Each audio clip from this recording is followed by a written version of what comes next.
प्यारे बच्चों नमस्कार। आप सभी का स्वागत है आपके अपने YouTube channel RWS civil services पर। कैसे हैं आप सब लोग बताइए। आप सभी को गुड इवनिंग। शिवम जी राम राम, गुड इवनिंग। शालिनी जी, शिफा गुड इवनिंग, प्रणाम। अनुराधा जी,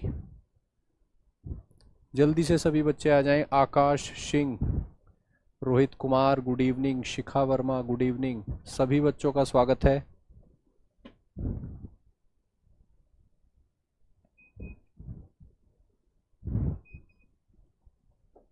नूर हसन जी गुड इवनिंग। ठीक है बच्चों, स्टार्ट करते हैं आज की क्लास। आप सभी जानते हैं कि हम लोग जो है पॉलिटी पढ़ रहे हैं, भारत की राज्य व्यवस्था सिविल सेवाओं को ध्यान में रखते हुए, विशेष रूप से मुख्य परीक्षाओं को ध्यान में रखकर। ठीक है बच्चों, एम लक्ष्मीकांत की जो बुक है जो काफ़ी प्रासंगिक है, अपडेटेड है, टू द पॉइंट है, आपके पाठ्यक्रम के अनुसार ही बनाई गई है, लिखी गई है और समय समय पर उसको अपडेट किया जाता है। उसी बुक के आधार पर हम लोग राज्य व्यवस्था यानी कि पॉलिटी को पढ़ रहे हैं। ठीक है बच्चों, लास्ट क्लास में हमने जो है नीति निदेशक तत्व इनको पढ़ना स्टार्ट किया था और कई सारे पहलू हमने जो है DPSPs के देख लिए थे। ठीक है बच्चों, आज हम क्लास को आगे बढ़ाएंगे। Directive principles of state policy को हम आगे बढ़ाएंगे। जो हमारे डायमेंशंस बचे हुए हैं DPSP से रिलेटेड, उनको हम कवर करके इनको आज हम लोग संतोषजनक तरीके से समाप्त कर देंगे। ठीक है बच्चों, यानी हम पढ़ने वाले हैं डायरेक्टिव प्रिंसिपल्स और पार्ट जो पढ़ रहे हैं वो पढ़ रहे हैं हम पार्ट 2। पार्ट 1 हमने जो है ना कल पढ़ा था। ठीक है बच्चों, और कुल मिला के आज हमारी जो कक्षा है वो है 27th 27वीं क्लास। उम्मीद है आप सभी बच्चे जो हैं सभी कक्षाएं देख रहे होंगे और क्रम से देख रहे होंगे। 1 से लेकर 27 तक आपने सभी वीडियो जो हैं वो देखी होंगी या तो फिर आपने लाइव क्लासेस अटेंड करी होंगी। ठीक है बच्चों, वेरी गुड इवनिंग सभी बच्चों को। अनु गौतम जी गुड इवनिंग। ठीक है बच्चों, स्टार्ट करते हैं। नीति निदेशक तत्व यानी कि DPSPs, directive principles of state policy की उपयोगिता, यूटिलिटी क्या है, उपयोगिता क्या है। ठीक है बच्चों, कई सारे विशेषज्ञों ने, जानकार लोगों ने अपने अपने शब्दों में महत्व बताया है राज्य की नीति के निदेशक तत्वों का। ठीक है बच्चों, आकाश सिंह आप लाइव क्लास अटेंड करते हैं, वेरी गुड, जानकर बहुत अच्छा लगा। सभी बच्चे यहाँ पर जो हैं वो ऐसा ही करते हैं। ठीक है बच्चों, सबसे पहले बात कर लेते हैं कि LM सिंघवी का क्या कहना है। ये जो है काफी प्रसिद्ध न्यायविद हुए हैं, न्यायविद या विधिवेत्ता, और ये डिप्लोमेट भी रह चुके हैं यानी कूटनीतिज्ञ, कूटनीतिज्ञ और विधिवेत्ता। इनका क्या कहना है DPSPs को लेकर। इनका कहना है कि संविधान को जीवन देने वाले प्रावधान हैं, यानी भारत के संविधान के भाग 4 में जो प्रावधान शामिल किए गए हैं राज्य की नीति के निदेशक तत्वों से संबंधित, वो भारत के संविधान को जीवन देने वाले प्रावधान हैं, लाइफ देते हैं। ठीक है बच्चों, इसके अलावा इन्होंने कहा कि इन प्रावधानों में सामाजिक न्याय का दर्शन छिपा है, सोशल जस्टिस का दर्शन छिपा है। सामाजिक न्याय, सोशल जस्टिस का दर्शन छिपा हुआ है। ठीक है बच्चों, सर एक मिस हो गई थी क्लास मेरी, तो उस क्लास को आप समय मिले तो रिकॉर्डेड वीडियो जरूर देखिएगा। कोई भी क्लास मिस नहीं करनी है बच्चों। अनुराधा जी ने सभी क्लासेस अटेंड करी हैं, very good very good. Shivam ji आप भी शुरू से ही हमारे साथ हैं, very good very good very good. Daily live, very good. ठीक है बच्चों, यहाँ पे फोकस करते हैं अब। LM सिंघवी जो काफी प्रसिद्ध विधिवेत्ता रहे हैं और कूटनीतिज्ञ भी रहे हैं, उनका कहना है कि डीपीएसपी जो हैं वो संविधान को जीवन देने वाले प्रावधान हैं, इनमें सामाजिक न्याय का दर्शन जो है वो शामिल है। ठीक है बच्चों, कोई डाउट? इसके बाद देख लेते हैं एमसी छागला का क्या कहना है। ये जो थे ये थे former chief justice of India, farmer CJI, Bharat के पूर्व मुख्य न्यायाधीश। ठीक है बच्चों, एमसी छागला। इन्होंने कहा कि अगर इंडियन स्टेट यानी भारतीय राज्य पूरी तरह से लागू कर पाता है डीपीएसपीज को, तो भारत जो है वो पृथ्वी पर स्वर्ग के समान बन जाएगा। भारत पृथ्वी पर स्वर्ग के समान बन जाएगा। कितनी बड़ी बात है, कितनी महत्वपूर्ण बात है। ठीक है बच्चों, सरिता पटेल जी ने भी सभी क्लासेस देखी हैं। Very good, very good. Nilakshi ji good evening, good evening. Radhe Radhe Sarita ji, good evening. Abhinav Yadav. ठीक है बच्चों, एमसी छागला जो भारत के पूर्व मुख्य न्यायाधीश रहे हैं, उनका कहना है कि अगर डायरेक्टिव प्रिंसिपल्स को पूरी तरह से लागू कर दिया जाए तो भारत जो है वो पृथ्वी पर स्वर्ग बन जाएगा। क्योंकि directive principles of state policy जो हैं वो केवल राजनीतिक लोकतंत्र की बात नहीं करते, केवल जो है राजनीतिक लोकतंत्र की बात नहीं करते, वो बात करते हैं सामाजिक और आर्थिक लोकतंत्र की, सामाजिक और आर्थिक लोकतंत्र की।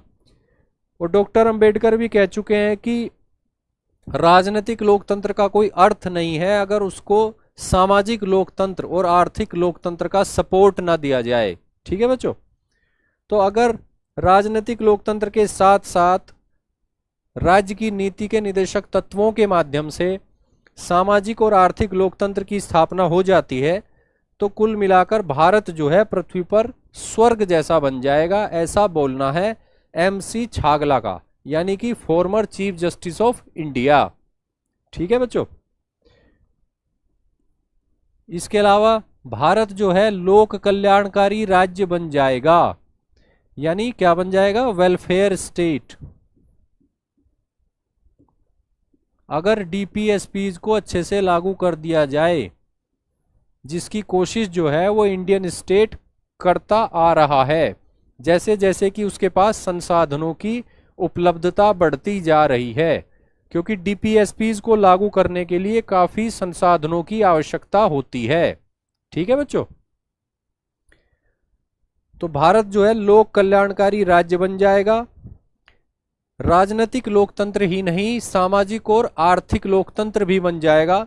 और अगर ये सब कुछ हो जाए तो एक तरह से स्वर्ग बन जाएगा पृथ्वी पर। ठीक है बच्चों, ऐसा कहना है एमसी छागला का, भारत के पूर्व मुख्य न्यायाधीश का। ठीक है, इसके अलावा डॉक्टर अंबेडकर का क्या कहना था वो देख लेते हैं। डॉक्टर अंबेडकर के बारे में आप जानते ही हो कि वो संविधान की प्रारूप समिति के अध्यक्ष थे, बहुत बड़े नेता थे, समाज सुधारक थे, राजनेता थे, कॉन्स्टिट्यूशनल एक्सपर्ट थे। ठीक है बच्चों, डॉक्टर अंबेडकर का कहना है कि डीपीएसपी जो हैं वो बहुमूल्य हैं, बहुमूल्य, क्योंकि ये राजनीतिक लोकतंत्र से इतर आर्थिक लोकतंत्र का भी लक्ष्य निर्धारित करते हैं, इकोनॉमिक डेमोक्रेसी की तरफ भारत को लेकर जाते हैं। आकृति झा जी, पूर्व मतलब पहले नहीं, पूर्व मतलब रिटायर्ड, रिटायर्ड सेवानिवृत्त, यानी पहले कभी रह चुके हैं, पहले नहीं। फॉर्मर यानी retired chief justice of India. ठीक है बच्चों, डीपीएसपी जो है वो बहुमूल्य हैं, डॉक्टर अंबेडकर का कहना है, क्योंकि ये राजनीतिक लोकतंत्र से इतर आर्थिक लोकतंत्र यानी इकोनॉमिक डेमोक्रेसी को स्थापित करना चाहते हैं। क्लियर है बच्चों? आगे बढ़ते हैं। यहां पर भी हम उपयोगिता ही देख रहे हैं कुछ विशेषज्ञों के शब्दों में। ग्रेनविले ऑस्टिन के बारे में आप क्या जानते हो? ग्रेनविले ऑस्टिन ये कहाँ के हैं?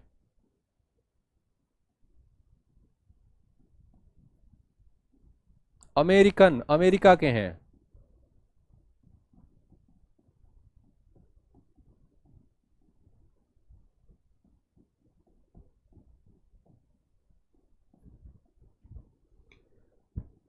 अमेरिका के कॉन्स्टिट्यूशनल एक्सपर्ट ग्रेनविले ऑस्टिन का क्या कहना है?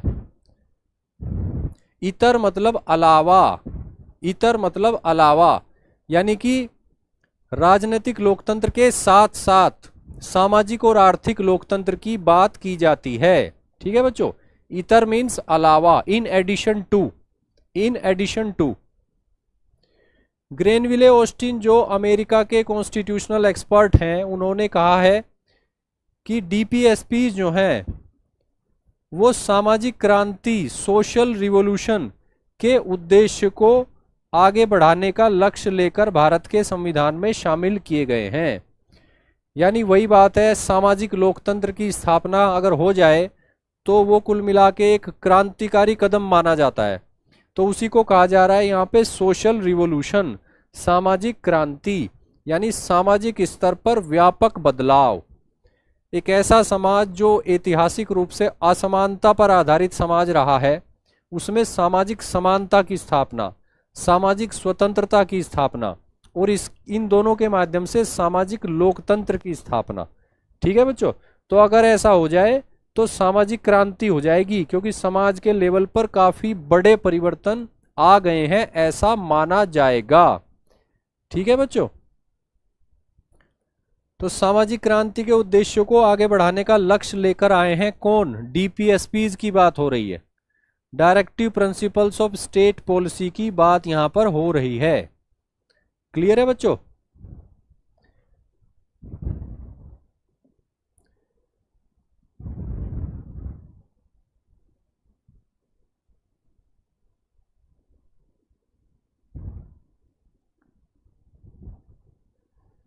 देखिए, कोई पुस्तक सफिशिएंट है या नहीं है ये तो नहीं कहा जा सकता, ये नहीं कहा जा सकता कि बुक सफिशिएंट है। कई सारी किताबें होती हैं जो अच्छी होती हैं, लेकिन सफिशिएंट शब्द इस्तेमाल करना थोड़ा बहुत सोच समझ कर ही करना चाहिए। ठीक है बच्चों, बाकी जो मैं बुक आपको पढ़ा रहा हूँ वो बेस्ट बुक है, ये मैं बोल सकता हूँ कि एम लक्ष्मीकांत बुक है, वो पॉलिटी की बेस्ट बुक है सिविल सेवा परीक्षाओं के लिए। ठीक है बच्चों,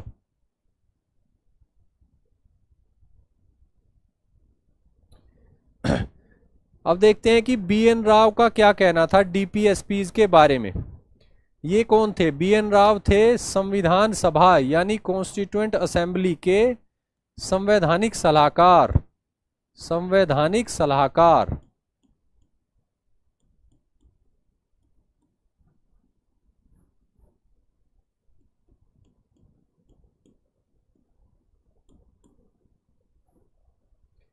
ठीक है बच्चों, कॉन्स्टिट्यूएंट असेंबली यानी कि भारत की संविधान सभा के संवैधानिक सलाहकार कौन थे? B N Rau, B N Rao.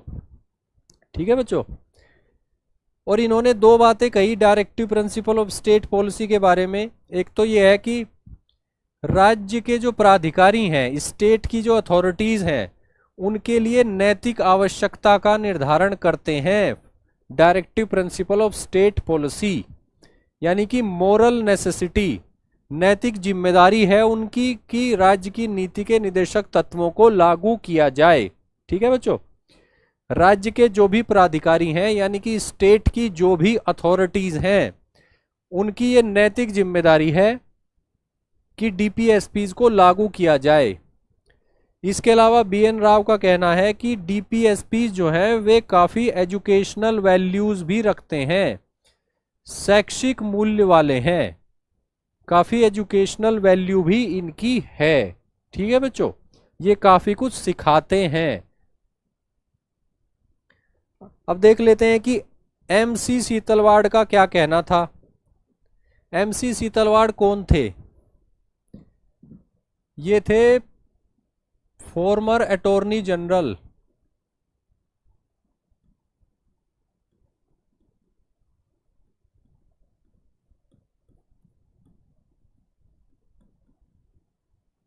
Attorney general, Bharat के पूर्व अटॉर्नी जनरल यानी कि महान्यायवादी, महान्यायवादी।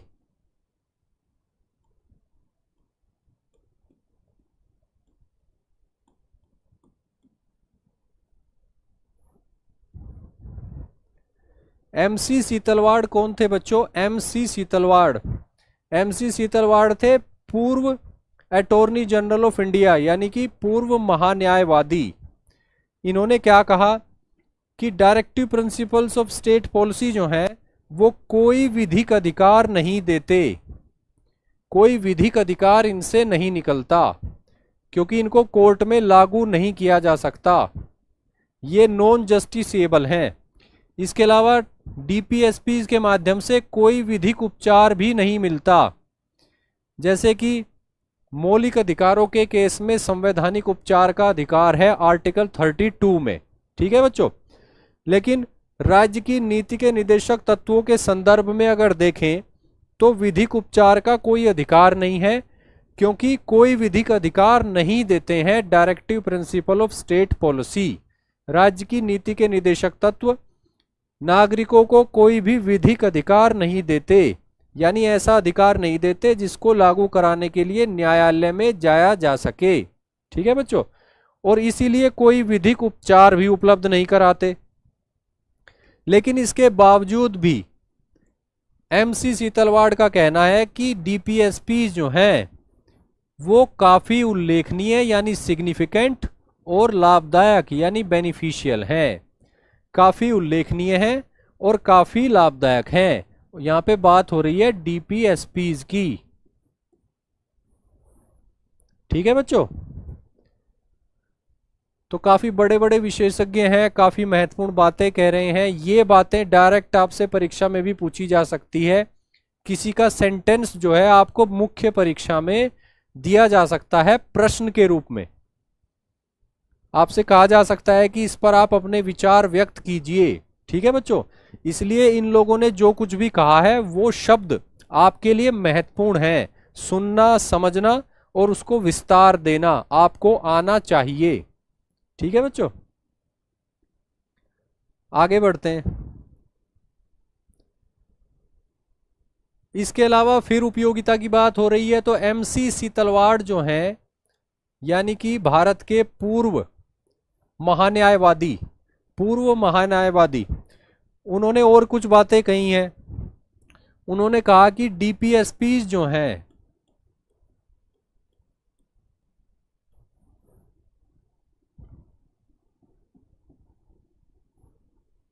ये भारतीय संघ के सभी प्राधिकारियों को सामान्य निर्देश हैं, यानी इंडियन यूनियन की जितनी भी अथॉरिटीज हैं, इंडियन यूनियन की जितनी भी अथॉरिटीज हैं उन सब के लिए सामान्य निर्देश हैं यानी जनरल इंस्ट्रक्शंस, ठीक है बच्चों।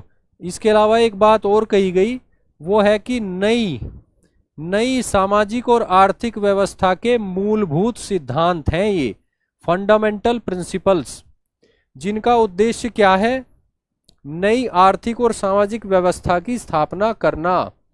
स्वतंत्र भारत में सुवानी सिंह जी, फॉर्मर का मतलब है जो रिटायर हो चुके हैं, जो पहले किसी समय भारत के अटॉर्नी जनरल थे। फॉर्मर मीन्स पूर्व, जो अब रिटायर हो चुके हैं, ठीक है बच्चों। एक होता है वर्तमान और एक होता है फॉर्मर। जितने भी हैं जो पहले कभी थे अब उस पद पर नहीं है, रिटायर हो चुके हैं, या वो उनमें से कुछ की मृत्यु भी हो चुकी होगी, तो उनको बोला जाता है फॉर्मर, यानी जो पूर्व में रह चुके हैं, पहले रह चुके हैं। और पहले का मतलब फर्स्ट नहीं है, पहले का मतलब फर्स्ट नहीं है, ठीक है बच्चों। सभी फॉर्मर जो हैं वो फर्स्ट नहीं होते, लेकिन फर्स्ट भी फॉर्मर होता है,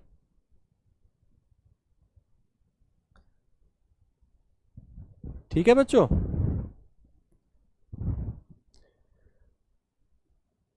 एमसी सीतलवाड़ का कहना है कि directive principles of state policy जो हैं वो भारतीय संघ के सभी प्राधिकारियों को सामान्य निर्देश हैं, जनरल इंस्ट्रक्शंस, लेकिन ये नई सामाजिक और आर्थिक व्यवस्था की स्थापना करने वाले मूलभूत सिद्धांत हैं, ठीक है बच्चों। तो ये आपके लिए महत्वपूर्ण है। कि नई सामाजिक और आर्थिक व्यवस्था की बात हो रही है। तो नई व्यवस्था का क्या अर्थ है? सामाजिक लोकतंत्र और आर्थिक लोकतंत्र, समानता पर आधारित, स्वतंत्रता पर आधारित, न्याय पर आधारित और बंधुत्व पर आधारित। ठीक है बच्चों। इसके अलावा एमसी सीतलवाड़ का क्या कहना है कि डीपीएसपी जो है वो न्यायालय के लिए, न्यायालयों के लिए, चाहे वो हाई कोर्ट हो या सुप्रीम कोर्ट, उनके लिए उपयोगी मार्गदर्शक हैं। डायरेक्टिव प्रिंसिपल्स जो स्टेट पॉलिसी हैं बच्चों, वो आपको पता है कि कार्यपालिका को उनको ध्यान में रखना है जब कार्यपालिका बनाए नीतियां। विधायिकाओं को उनको ध्यान में रखना है जब विधायिकाएं बनाए अधिनियम यानी विधियां। इसके साथ साथ न्यायपालिका के लिए भी ये काफी उपयोगी हैं। न्यायपालिका जब संविधान की व्याख्या करती है, किसी कानून की या किसी कार्यपालिका की कार्रवाई की संवैधानिकता की जांच करती है, उसकी संवैधानिकता का परीक्षण करती है, तो वो क्या करती है? डीपीएसपीज को मार्गदर्शक के रूप में प्रयोग करती है। ठीक है बच्चों। तो डीपीएसपीज का जो है उसकी एक बहुमूल्य स्थिति है, वैल्यूएबल पोजीशन है, विधायिका के संदर्भ में भी, कार्यपालिका के संदर्भ में भी और न्यायपालिकाओं के संदर्भ में भी। ठीक है बच्चों। न्यायालयों के लिए उपयोगी मार्गदर्शक हैं, डीपीएसपीज की बात हो रही है। इसके अलावा डीपीएसपीज क्या करते हैं? न्यायालयों द्वारा न्यायिक समीक्षा यानी जुडिशियल रिव्यू की शक्ति के प्रयोग में सहायक हैं। इसकी बात मैंने अभी की, जुडिशियल रिव्यू।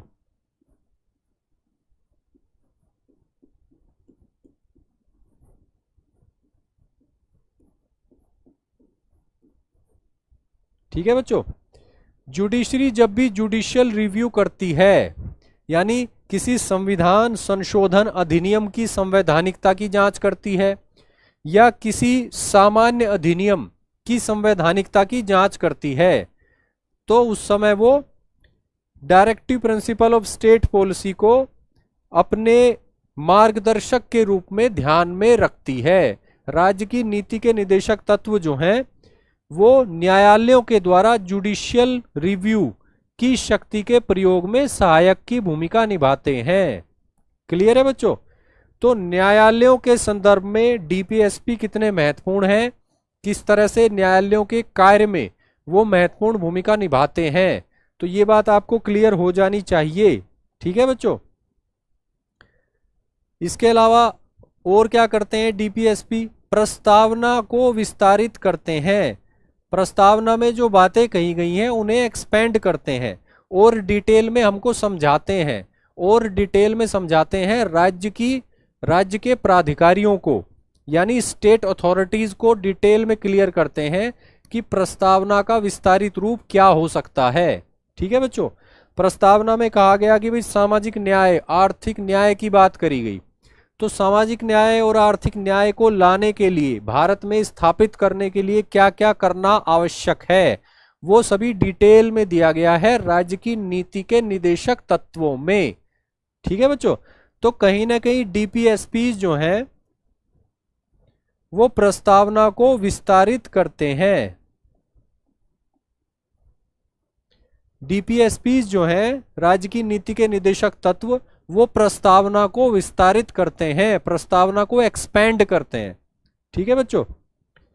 और इसके माध्यम से क्या होता है, प्रस्तावना का उद्देश्य क्या है, और जब प्रस्तावना को विस्तारित रूप दिया गया है डीपीएसपी के माध्यम से, तो ये भी कह सकते हैं कि डीपीएसपी का विस्तारित रूप क्या है, वो है नागरिकों के लिए स्वतंत्रता, समानता और न्याय और बंधुत्व की स्थापना करना।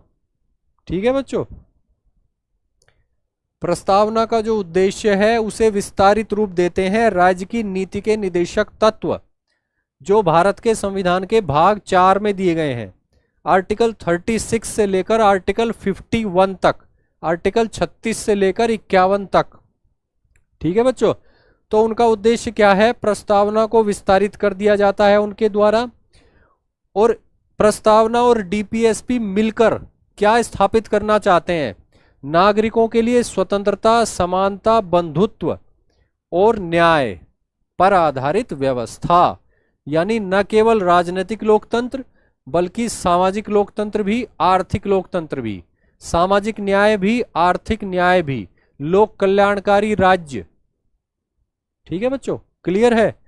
तो एमसी सीतलवाड़ जी जो हैं वो काफी डिटेल में बताते हैं कि क्या प्रासंगिकता और क्या महत्व है डीपीएसपीज का। ठीक है बच्चों, उम्मीद है आपको कोई डाउट नहीं होगा, आप अच्छे से समझ गए होंगे। आगे बढ़ते हैं, नीति निदेशक तत्वों की भूमिका को देख लेते हैं, क्या रोल प्ले करते हैं ये। एक भूमिका तो यह है कि कोई भी सरकार हो घरेलू और विदेशी नीति यानी विदेश नीति में स्थायित्व इंश्योर करते हैं, सुनिश्चित स्थायित्व और निरंतरता यानी कि स्टेबिलिटी एंड कॉन्टिन्यूटी इंश्योर करते हैं। ठीक है बच्चों, सरकार कोई भी हो, सरकार किसी भी राजनीतिक दल की हो, किसी भी राजनीतिक विचारधारा में विश्वास करने वाली हो, अगर सरकार संविधान को मानती है, संविधान का सम्मान करती है, तो उसको डीपीएसपी को ध्यान में रखना होता है, राज्य की नीति के निदेशक तत्वों को ध्यान में रखना होता है। और अगर वो आर्टिकल 51 को ध्यान में रखती है, आर्टिकल 51, तो उसके अंतर्गत विदेश नीति को निर्देशित करने वाली कुछ बातें कही गई हैं कि सभी देशों के बीच में जो है सौहार्दपूर्ण संबंध हों, अंतर्राष्ट्रीय शांति की दिशा में कदम उठाए जाएं, अंतर्राष्ट्रीय कानूनों का पालन किया जाए, अंतर्राष्ट्रीय संधियों का सम्मान किया जाए, अंतर्राष्ट्रीय स्तर पर विवादों को बातचीत के द्वारा शांतिपूर्वक तरीके से हल किया जाए। ठीक है बच्चों, तो अगर कोई भी सरकार हो वो आर्टिकल 51 के अंतर्गत जो निर्देश दिए गए हैं उनका पालन करती है, तो निश्चित रूप से विदेश नीति में एक स्थायित्व भी आ जाएगा और एक निरंतरता भी आ जाएगी, जो कि भारत में देखी जाती है। ठीक है बच्चों, और इसके अलावा घरेलू स्तर पर क्या उद्देश्य होना चाहिए सरकार का डीपीएसपी के अंतर्गत, कि वो लोक कल्याणकारी राज्य की स्थापना करे, समाज के विभिन्न वर्गों के कल्याण के लिए विभिन्न कार्यक्रम चलाए। ठीक है बच्चों, विभिन्न विधान बनाए, विभिन्न नीतियां बनाए। तो किसी भी दल की सरकार हो, किसी भी विचारधारा की सरकार हो, अगर वो भारत को लोक कल्याणकारी राज्य बनाने की दिशा में आगे बढ़ती है, तो ये मान के चलिए कि घरेलू नीति, उसकी घरेलू नीति में स्थायित्व और निरंतरता अपने आप आ जाएगी। ठीक है बच्चों, बिल्कुल सही बात है, यह निरंतरता बनाए रखते हैं भले ही सत्ता में परिवर्तन हो जाए। ठीक है बच्चों, और क्या क्या करते हैं, क्या भूमिका है डीपीएसपीज की। आप जानते होंगे कि भाग 3 में दिए गए हैं फंडामेंटल राइट्स।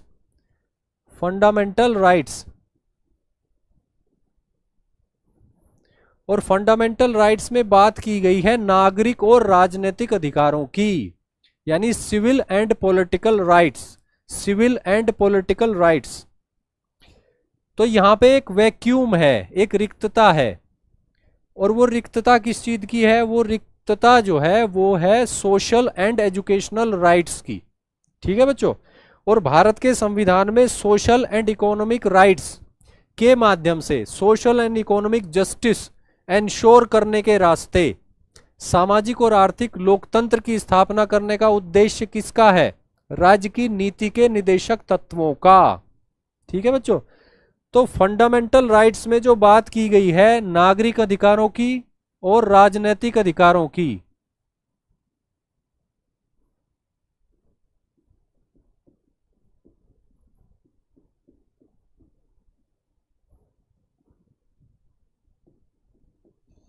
फंडामेंटल राइट्स में बात की गई है नागरिक अधिकारों की और राजनीतिक अधिकारों की। और आप देखोगे डीपीएसपीज में जो बात की गई है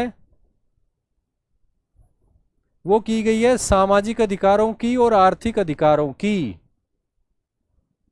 ठीक है बच्चों, तो कुल मिला के फंडामेंटल राइट्स और डीपीएसपी जो मिलकर वो तीनों तरह के अधिकारों या कहें कि चारों तरह के अधिकारों को स्थापित करने की दिशा में आगे बढ़ते हैं। ठीक है बच्चों, तो एक दूसरे के पूरक के रूप में कार्य करते हैं। फंडामेंटल राइट्स जो हैं वो प्रतिनिधित्व करते हैं सिविल एंड पॉलिटिकल राइट्स का, ठीक है, और डीपीएसपी प्रतिनिधित्व करते हैं सोशल एंड इकोनॉमिक राइट्स का। तो दोनों मिलकर एक दूसरे की रिक्तता को भरते हैं, एक दूसरे के पूरक के रूप में कार्य करते हैं। क्लियर है बच्चों, ये अपने आप में कंप्लीट पैकेज है। और इसके बारे में हमने कल भी बात की थी कि मानव के अधिकारों को दो भागों में बांटा गया था इस आधार पर कि कौन सा जस्टिसिएबल है और कौन से नॉन जस्टिसिएबल हैं, यानी कौन से न्यायोचित हैं और कौन से गैर न्यायोचित हैं। ठीक है बच्चों, तो वही बात यहां पर है कि डीपीएसपीज और फंडामेंटल राइट्स जो है वो आपस में मिलकर एक दूसरे के पूरक के रूप में कार्य करते हैं। एक दूसरे के बिना ये दोनों अधूरे हैं। यही बात दूसरे शब्दों में यहां पर कही जा रही है कि डीपीएसपीज को लागू करने से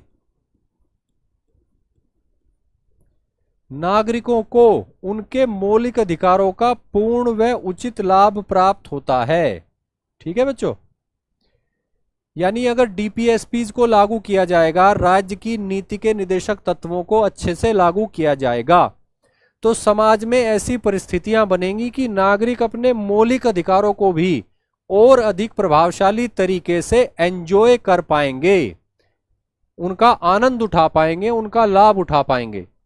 ठीक है बच्चों, फिर से बोल देता हूं एक बार कि डीपीएसपीज को अगर अच्छे से लागू कर दिया गया तो उससे समाज में एक ऐसी स्थिति बन के आएगी कि मौलिक अधिकारों को भी पूर्ण रूप से और उचित रूप से लागू कराना, उनको एंजॉय करना, उनका लाभ उठाना, ये नागरिकों के लिए और ज्यादा संभव, सुलभ और सहज हो जाएगा। ठीक है बच्चों, यानी दोनों एक दूसरे के पूरक हैं। किसी को भी बेहतर तरीके से लागू करने के लिए दूसरे को बेहतर तरीके से लागू किया जाना जरूरी है। ठीक है बच्चों, तो दोनों के बीच का संबंध भी आपने देख लिया, मौलिक अधिकारों के बीच का और राज्य की नीति के निदेशक तत्वों, इन दोनों के बीच का संबंध। ठीक है बच्चों, क्लियर है? आगे बढ़ते हैं। इसके अलावा और भी बहुत ही प्रभावशाली भूमिका है राज्य की नीति के निदेशक तत्वों की, उसको देख लेते हैं। अगर कोई सरकार डीपीएसपीज को लागू नहीं करती तो लोकतंत्र में विपक्ष का यह दायित्व है कि वो सरकार की इस कमी को जनता के सामने जाहिर करे। ठीक है बच्चों, विपक्ष के द्वारा सरकार पर प्रभाव स्थापित किया जा सकता है और नियंत्रण लगाना संभव है डीपीएसपीज के माध्यम से। सरकार की जिम्मेदारी है कि वो राज्य की नीति के निदेशक तत्वों को लागू करे। अगर सरकार लागू नहीं करती तो विपक्ष की जिम्मेदारी है कि वो डीपीएसपीज को लागू कराए, और अगर नहीं करती सरकार फिर भी, तो जनता के सामने सरकार का ये जो व्यवहार है इसको सार्वजनिक करे, इसको पब्लिक करे। ठीक है बच्चों, तो ये भी भूमिका है डीपीएसपीज की।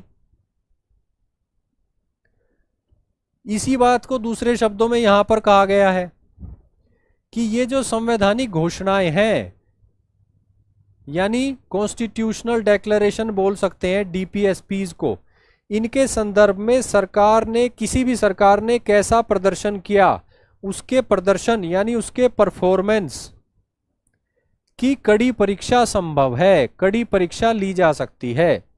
चाहे वो जनता के द्वारा ली जाए, चाहे वो विपक्ष के द्वारा ली जाए, चाहे वो नागरिक समाज के सदस्यों या संस्थाओं के द्वारा ली जाए, चाहे वो मीडिया संस्थाओं के द्वारा ली जाए। ठीक है बच्चों,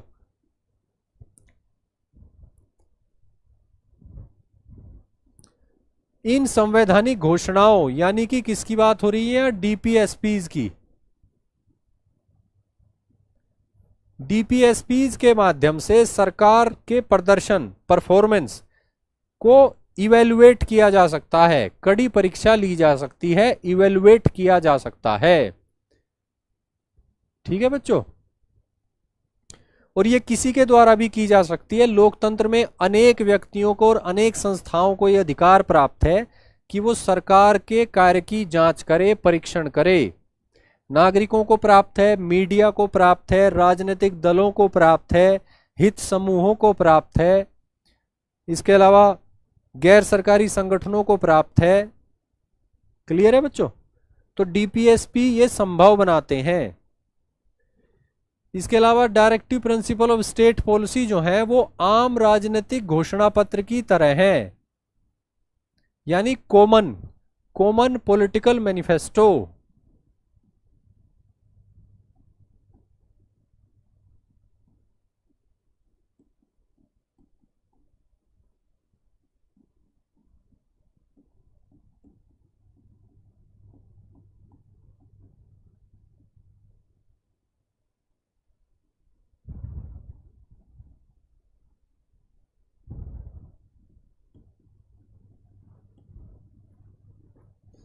कॉमन पॉलिटिकल मैनिफेस्टो की तरह हैं। ठीक है बच्चों, कॉमन मतलब जो सभी के लिए, सभी को स्वीकार हो, सभी के लिए स्वीकार्य हो, ऐसा घोषणा पत्र आम राजनीतिक घोषणा पत्र की तरह है, यानी कॉमन पॉलिटिकल मैनिफेस्टो की तरह है, ऐसा मैनिफेस्टो जो सभी को स्वीकार हो।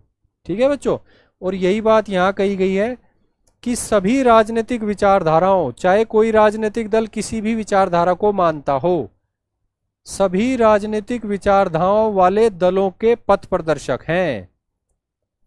डीपीएसपी जो है वो सभी राजनीतिक विचारधाराओं वाले राजनीतिक दलों और राजनेताओं के पथ प्रदर्शक हैं।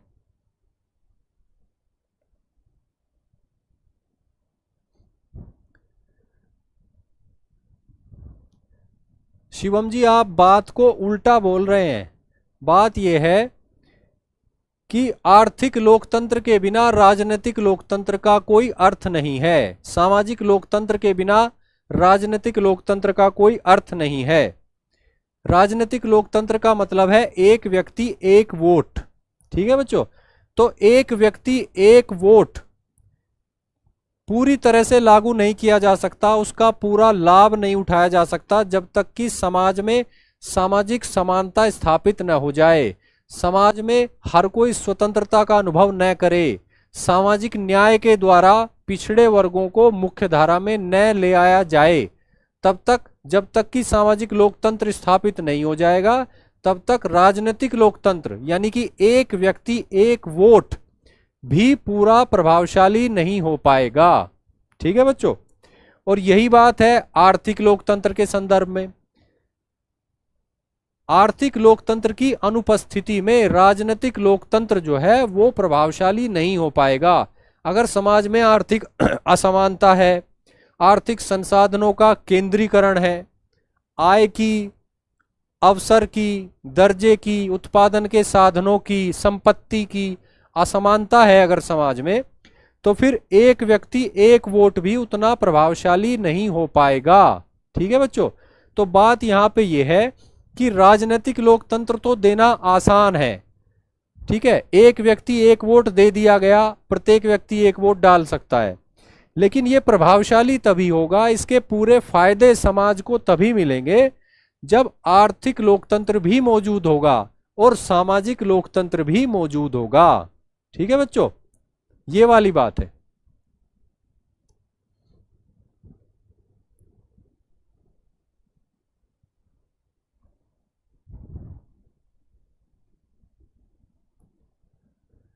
तो ये बात आपको क्लियर हुई, नीति निदेशक तत्वों की भूमिका। ठीक है बच्चों, कोई डाउट? कोई डाउट बच्चों? अब काफी जो है, अब तक जो हम पढ़ रहे थे वो थोड़ा सा फिलोसॉफिकल पोर्शन था, सैद्धांतिक पक्ष। तो सैद्धांतिक पक्ष को हमने देखा और समझा। अब हम देखेंगे कॉन्स्टिट्यूशनल लीगल एंगल। ठीक है बच्चों, तो सभी बच्चे पूरी तरह से फोकस हो जाएं, सभी बच्चे पूरी तरह से फोकस हो जाएं।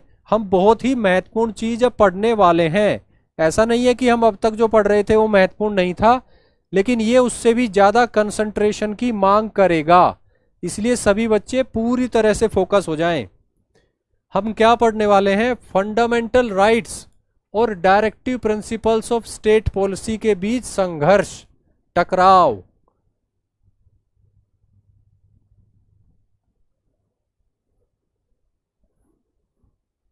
ठीक है बच्चों, इसके कारण क्या है, ऐसा हुआ क्यों, वो देख लेते हैं। सबसे पहले तो कारण क्या है। देखिए, भारत के संवैधानिक इतिहास में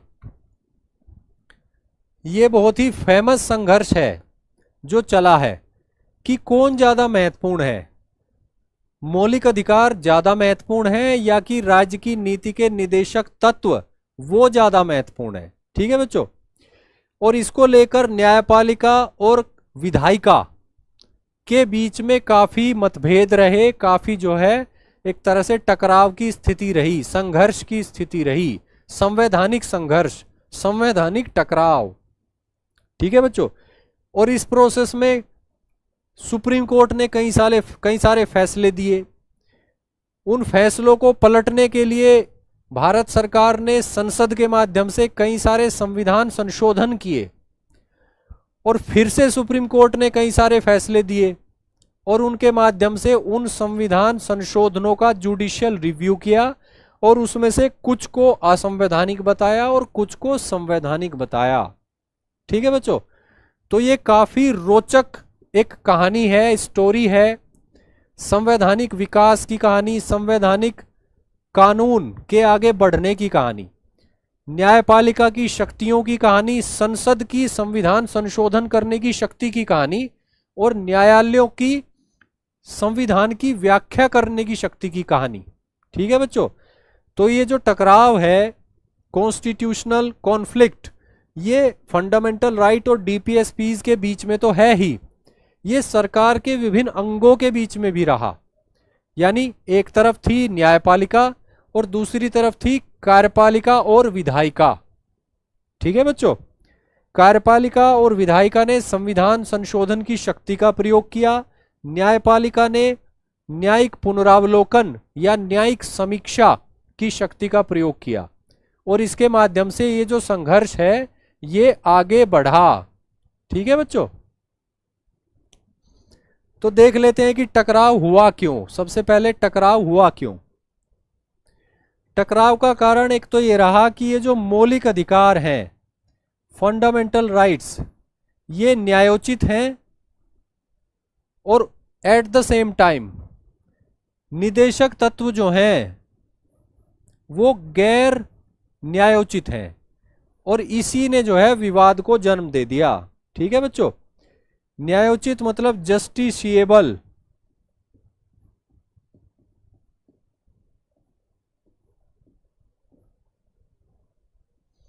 और गैर न्यायोचित मतलब नॉन जस्टिसिएबल।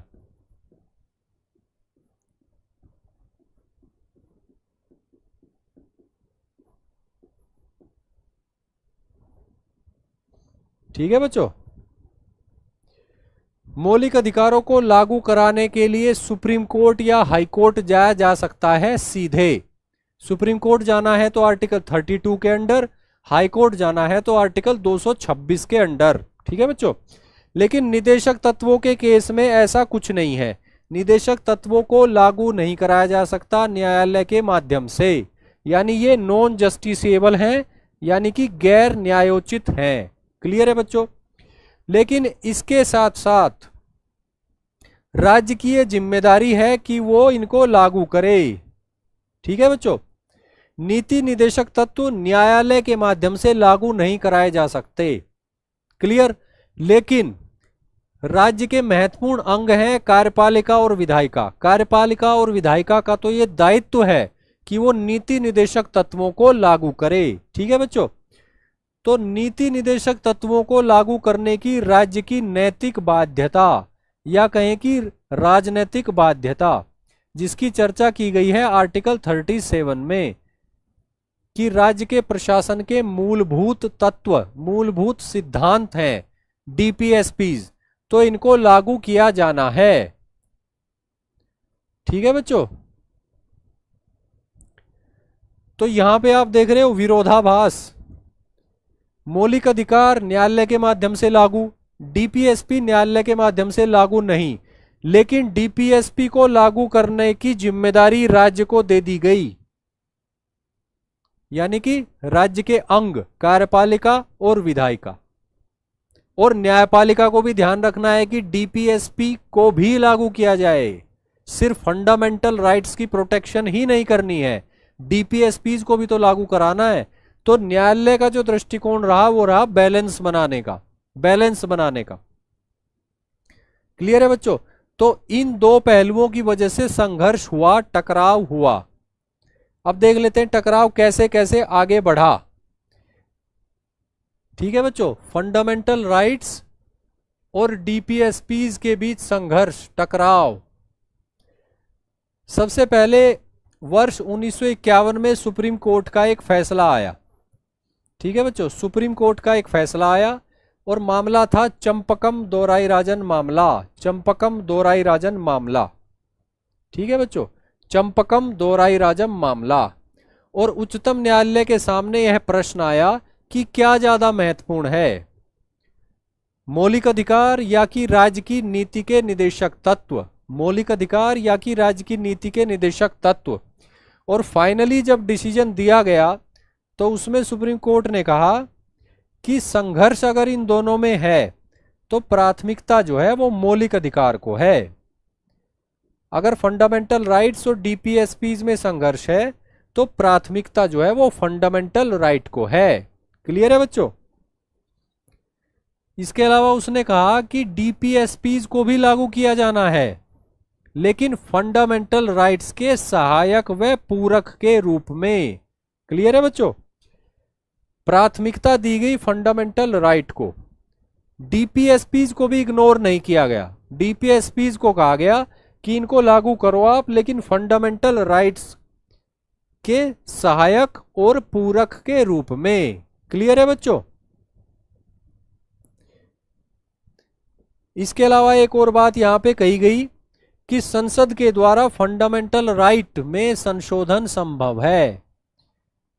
संसद के द्वारा, भारत की जो संसद है वो फंडामेंटल राइट्स में संशोधन कर सकती है आर्टिकल 368 के अंतर्गत अपनी शक्ति का प्रयोग करके।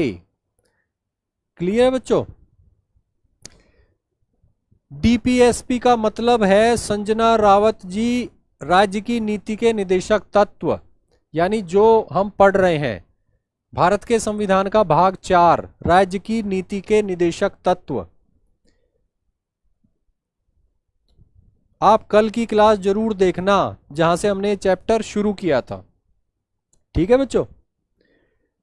तो चंपकम मामले में क्या कहा गया कि फंडामेंटल राइट को महत्व ज्यादा दिया गया directive principle of state policy के कंपैरिजन में, और डीपीएसपी को कहा गया कि फंडामेंटल राइट के सहायक और पूरक के रूप में लागू किया जाए, और संसद को फंडामेंटल राइट में संशोधन करने का अधिकार है आर्टिकल 368 के अंतर्गत। ठीक है बच्चों? तो यहां आपने देखा कि न्यायालय ने जो है फंडामेंटल राइट्स को इंपॉर्टेंस दी, फंडामेंटल राइट्स को इंपॉर्टेंस दी। उसके बाद गोलकनाथ मामला आता है। गोलकनाथ मामला, गोलकनाथ मामला 1967 का मामला है, सुप्रीम कोर्ट। ठीक है बच्चों?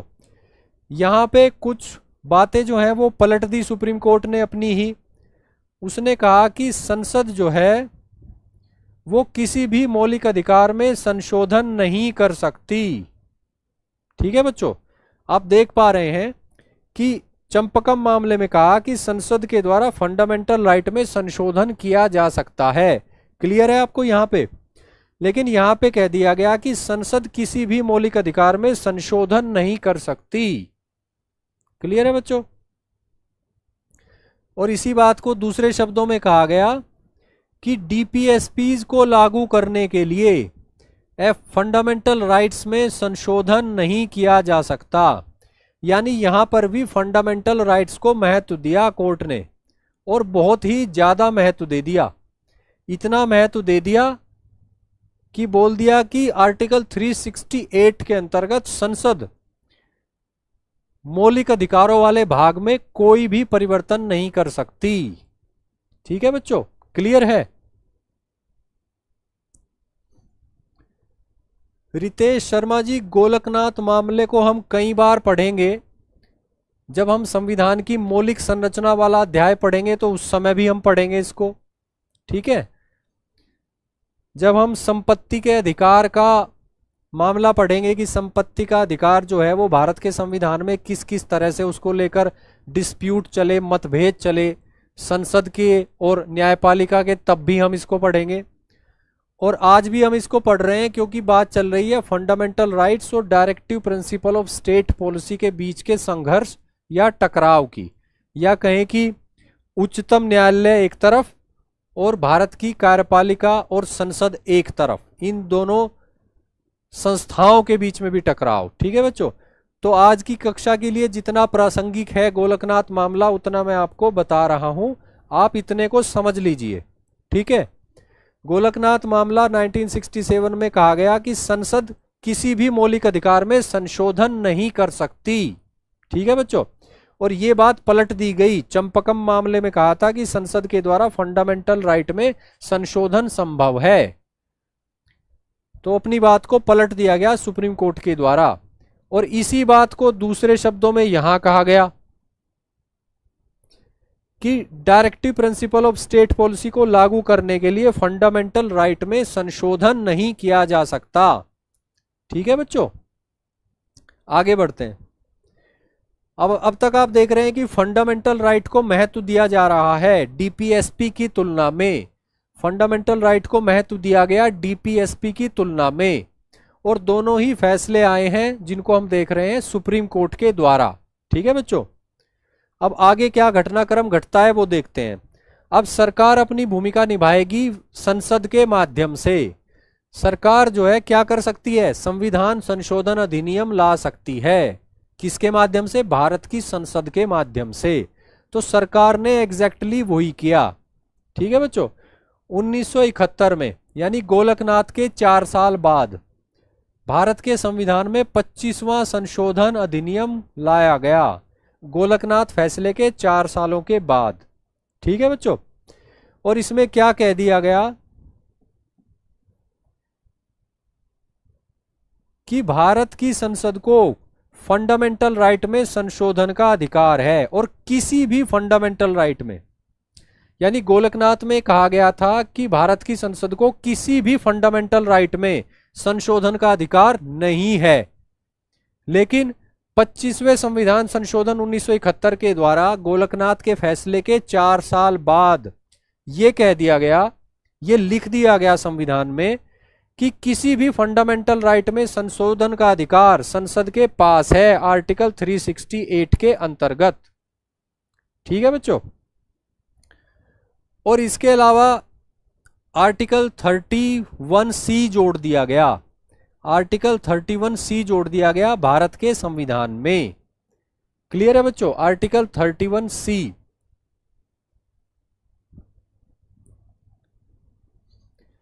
आर्टिकल 31C में क्या है वो देख लेते हैं, तब पूरी तरह समझ में आएगा। आर्टिकल 31C में 2 तरह की बातें थी।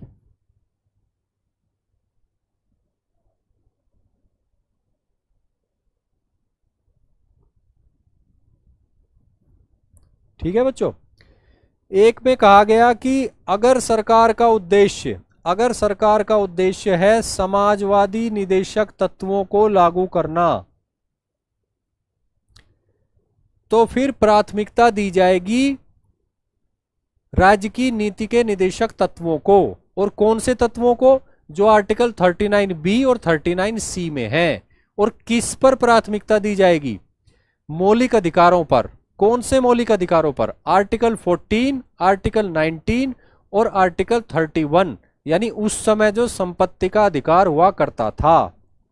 ठीक है बच्चों, आर्टिकल 31C कहता है कि अगर सरकार का उद्देश्य समाजवादी प्रकृति के नीति निदेशक तत्वों को लागू करना है, ठीक है बच्चों, यानी कि अगर विशेष रूप से बात करें कि अगर सरकार का उद्देश्य अनुच्छेद 39B और 39C को लागू करना है और इस उद्देश्य से कोई विधि लाई जाती है संसद के माध्यम से, तो न्यायपालिका में उस विधि को चुनौती नहीं दी जा सकती इस आधार पर कि वह विधि अनुच्छेद 14, अनुच्छेद 19 और अनुच्छेद 31 का उल्लंघन करती है। ठीक है बच्चों, क्लियर हुई बात आपको?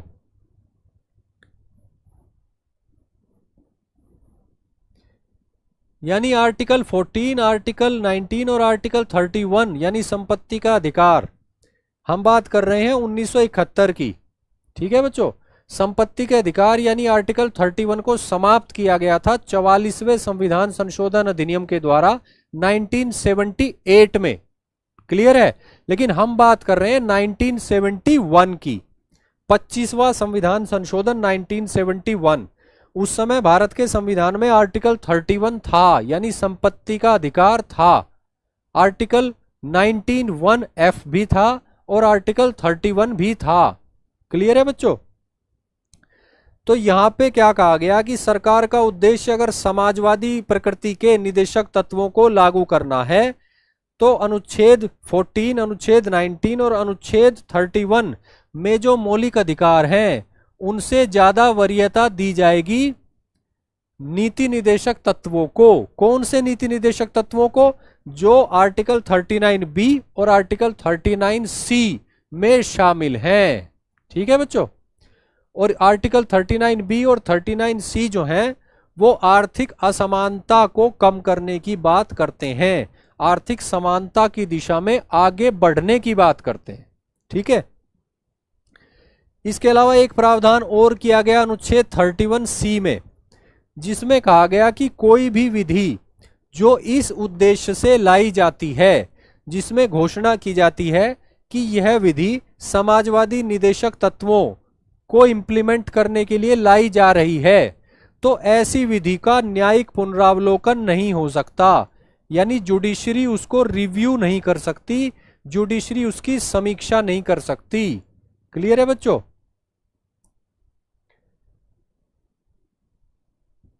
यानी जुडिशरी का जुडिशियल रिव्यू का जो अधिकार है उसको एक तरह से ले लिया गया। कैसे मामलों में? ऐसे मामलों में, ऐसी विधियों के संदर्भ में जो विधियां घोषणा करती हैं कि उनका उद्देश्य समाजवादी प्रकृति के यानी सोशलिस्ट नेचर के directive principles of state policy को लागू करना है। क्लियर है बच्चों? तो अनुच्छेद 31(c) के दोनों प्रावधान आप ध्यान रखेंगे, आगे जब हम पढ़ रहे हैं तो इनका इस्तेमाल होगा, इनकी चर्चा होगी। आपको ध्यान रखना है कि अनुच्छेद 31(c) में एक प्रावधान तो ये किया गया और एक घोषणा जो है ये कर दी गई कि जुडिशियल रिव्यू का अधिकार नहीं होगा। ठीक है बच्चों? तो इस संविधान संशोधन के माध्यम से क्या किया गया कि डीपीएसपी को प्राथमिकता दी गई, किसके ऊपर? फंडामेंटल राइट्स के ऊपर। तो आप ये परिवर्तन होता हुआ देख रहे हैं। पिछली स्लाइड में हमने क्या देखा था? सुप्रीम कोर्ट के 2 फैसले देखे थे और दोनों ही फैसलों में सुप्रीम कोर्ट ने कहा था कि डीपीएसपी की तुलना में वरीयता है फंडामेंटल राइट्स को। क्लियर? लेकिन जैसे ही संसद के माध्यम से 25वां संशोधन अधिनियम लाया गया तो ये स्पष्ट रूप से लिख दिया गया आर्टिकल 31(c) के पहले भाग में कि मौलिक अधिकारों के ऊपर प्राथमिकता है डीपीएसपी को। कौन से मौलिक अधिकार? आर्टिकल 14, आर्टिकल 19 और आर्टिकल 31, उनके ऊपर प्राथमिकता है। किसको? राज्य की नीति के निदेशक तत्वों को, जो आर्टिकल 39(b) और आर्टिकल 39(c) में शामिल हैं। ठीक है बच्चों? तो यहां पे स्थिति पलटती हुई नजर आ रही है। अब आगे बढ़ते हैं। अब फिर से मामला पहुंच गया कहां पे? सुप्रीम कोर्ट के पास। सुप्रीम कोर्ट, केशवानंद भारती मामला। केशवानंद भारती मामला 1973, यानी 25वां संविधान संशोधन हुआ था कब? 1971। उसके 2 साल बाद ही फिर से ये मामला, यानी कि फंडामेंटल राइट और डीपीएसपीज का जो संघर्ष है वो फिर से पहुंच गया सुप्रीम कोर्ट। और केशवानंद भारती मामला तो आप जानते ही हैं, सबसे फेमस मामलों में से एक है। ठीक है बच्चों? तो इसमें फिर से क्या कहा? अब क्या कहा सुप्रीम कोर्ट ने? जिसको देखनी थी संवैधानिकता, संवैधानिक वैधता किसकी, 25वें संविधान संशोधन अधिनियम 1971 की। ठीक है बच्चों, तो यहां पे दो बातें कही गई। एक तो ये कहा गया कोर्ट के द्वारा कि आर्टिकल 31C का जो प्रथम प्रावधान है उसको कह दिया गया कि ये तो कॉन्स्टिट्यूशनली वैलिड है, यानी कि ये तो हो गया कॉन्स्टिट्यूशनली वैलिड।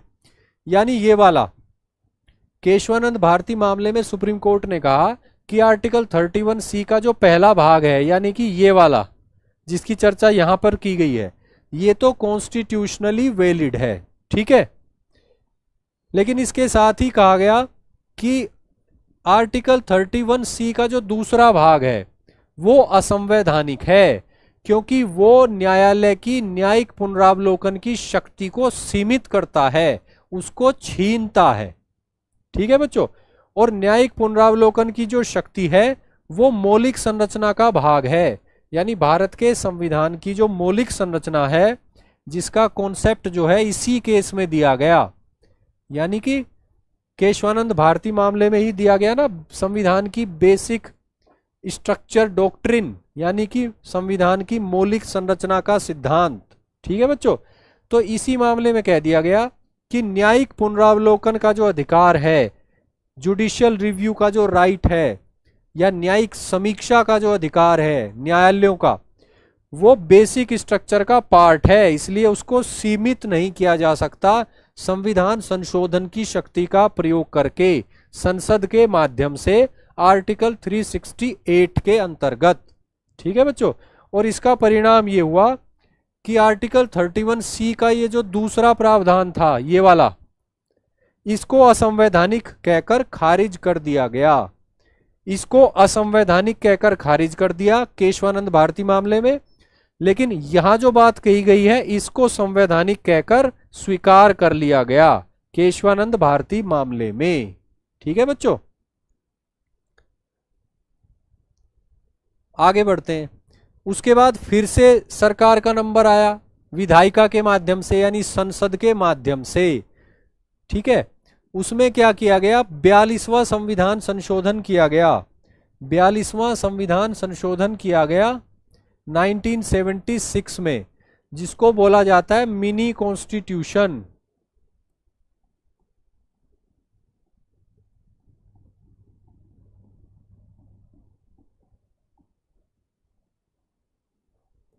ठीक है बच्चों, इसके माध्यम से फिर से सरकार को विधायिका के माध्यम से अपनी विचारधारा को लागू करने का मौका मिला।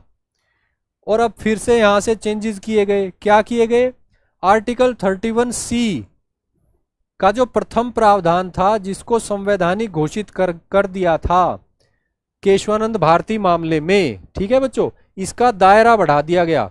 इसका दायरा बढ़ा दिया गया, इसका जो स्कोप था उसको एनलार्ज कर दिया गया। ठीक है बच्चों, और कैसे किया गया, अब इसमें कह दिया गया कि कोई विधि जो किसी भी नीति निदेशक तत्व को लागू करने के लिए लाई जाए उसको प्रोटेक्शन दिया जाएगा।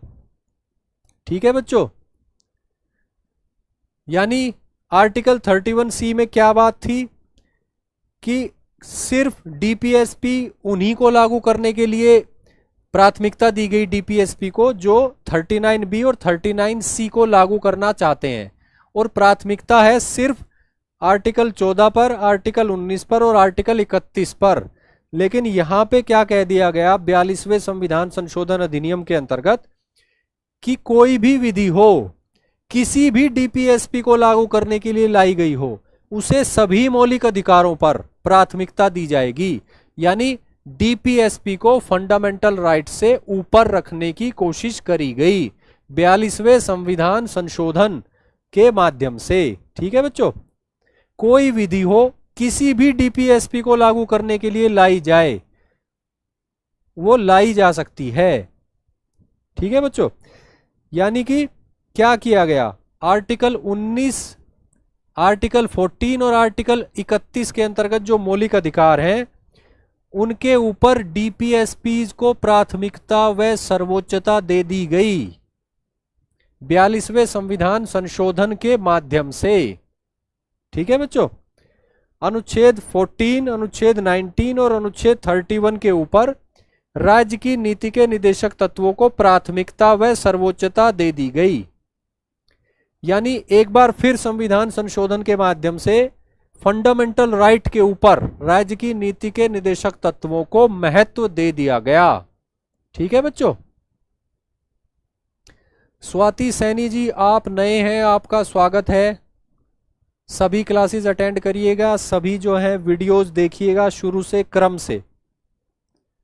ठीक है बच्चों, फिर से ये संघर्ष जो है आगे बढ़ता है। ठीक है बच्चों, इसमें क्या होता है, एक तो 44वां संविधान संशोधन लाया जाता है, किसके द्वारा, संसद के द्वारा 1978 में। और इसमें क्या किया गया, संपत्ति के अधिकार को मौलिक अधिकारों से हटा दिया गया। ये एक बड़ा परिवर्तन किया गया, यानी कि आर्टिकल 31 को ही समाप्त कर दिया गया। आर्टिकल 31 को रिपील कर दिया गया, यानी कि उसको समाप्त कर दिया गया।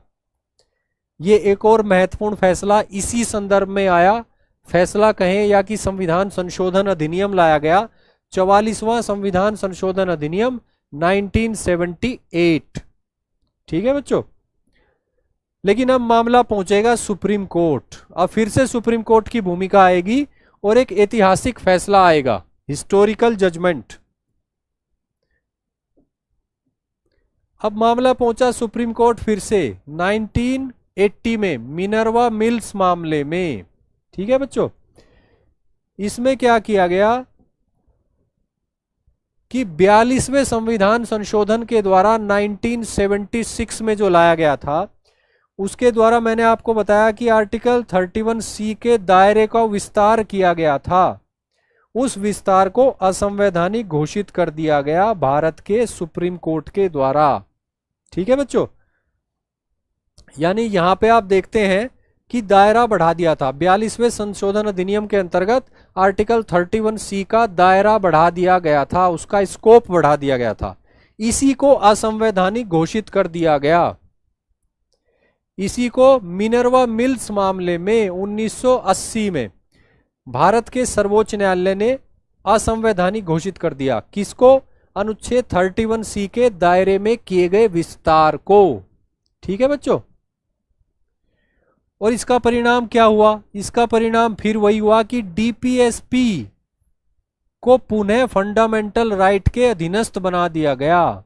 यानी फिर से directive principle of state policy के ऊपर फंडामेंटल राइट्स, मौलिक अधिकारों की प्राथमिकता जो है स्थापित कर ली गई। क्लियर है बच्चों, यानी सुप्रीम कोर्ट की एंट्री हुई और सुप्रीम कोर्ट ने फिर से क्या किया, फंडामेंटल राइट को सर्वोच्च बना दिया और directive principle of state policy को उसके अधीनस्थ रख दिया। क्लियर है बच्चों, लेकिन एक समझौता किया, एक कॉम्प्रोमाइज किया, एक संतुलन बैठाया सुप्रीम कोर्ट ने। सरकार की भी कुछ बात मानी, ऐसा नहीं है कि बिल्कुल नहीं मानी। ठीक है, वो क्या, वो ये किया गया कि कुछ डीपीएसपी जैसे माने गए जिनको कुछ मौलिक अधिकारों के ऊपर वरीयता स्वीकार कर ली गई। ठीक है बच्चों, आमतौर पर जो फैसला दिया गया सामान्यतः, उसमें तो मिनर्वा मिल्स मामले में कहा गया सुप्रीम कोर्ट के द्वारा कि फंडामेंटल राइट्स जो हैं वो सर्वोच्च हैं और फंडामेंटल राइट्स के अंडर जो है अधीनस्थ की भूमिका में है डीपीएसपी। लेकिन एक अपवाद क्रिएट किया गया, एक एक्सेप्शन क्रिएट किया गया। वो ये किया गया कि आर्टिकल 39B व आर्टिकल 39C में जो डीपीएसपीज हैं उनको वरीयता दे दी गई आर्टिकल 14 और आर्टिकल 19 में दिए गए मौलिक अधिकारों के ऊपर। ठीक है बच्चों, यानी यह है अपवाद, एक्सेप्शन है, ये अपवाद है। ठीक है, फंडामेंटल राइट्स जो दिए गए हैं आर्टिकल 14 में और आर्टिकल 19 में, उनको निदेशक तत्वों जो 39B और 39C में दिए गए हैं उनके अधीनस्थ मान लिया गया। क्लियर है बच्चों,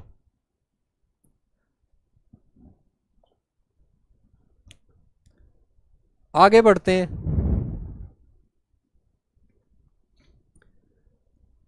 फाइनली मिनर्वा मिल्स ने क्या कंक्लूजन दिया? मिनर्वा मिल्स मामला यानी 1980 में फाइनली क्या कंक्लूजन दिया गया? इसमें कहा गया कि फंडामेंटल राइट्स और डीपीएसपीज के बीच संतुलन जो है, संतुलन, बैलेंस, वो भारत के संविधान का आधार है।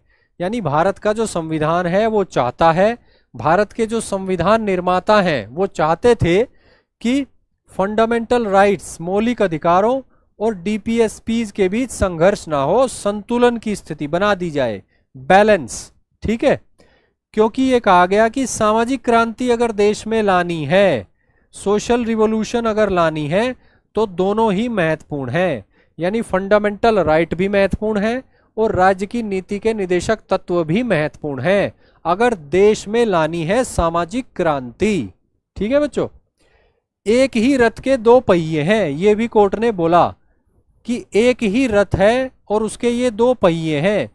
जिस तरह रथ जो है दो पहियों के बिना नहीं चल सकता, दोनों पहिए समान रूप से महत्वपूर्ण है, उसी तरह भारत के संविधान के अंतर्गत भारत की जो राज्य व्यवस्था स्थापित की गई है उसके दो पहिए हैं, मौलिक अधिकार और राज्य की नीति के निदेशक तत्व। ठीक है बच्चों, तो दोनों के बीच बैलेंस की बात की गई। इसके अलावा मिनर्वा मिल्स में कहा गया कि दोनों के बीच यानी फंडामेंटल राइट्स और डीपीएसपी के बीच हार्मनी यानी सौहार्द और संतुलन वो भारत के संविधान की मौलिक संरचना का भाग है। क्लियर बच्चों, भारत के संविधान की मौलिक संरचना जो है उसका भाग है क्या? फंडामेंटल राइट्स और directive principles of state policy के बीच संतुलन और सौहार्द। ठीक है बच्चों, तो कुल मिला के मिनर्वा मिल्स मामले में सुप्रीम कोर्ट जो है वर्ष 1980 में दोनों के बीच संतुलन की बात कर रहा है, सामाजिक क्रांति में दोनों की महत्वपूर्ण भूमिका की बात कर रहा है, दोनों को एक रथ के पहियों के समान बराबर मान के चल रहा है। और इसी के साथ सबसे महत्वपूर्ण जो बात कही गई वो ये कही गई कि भारत के संविधान की मौलिक संरचना का हिस्सा है ये बात कि फंडामेंटल राइट और डीपीएसपी के बीच संतुलन और सौहार्द की स्थिति बनाकर रखी जाए राज्य के अंगों के द्वारा, इंडियन स्टेट के द्वारा।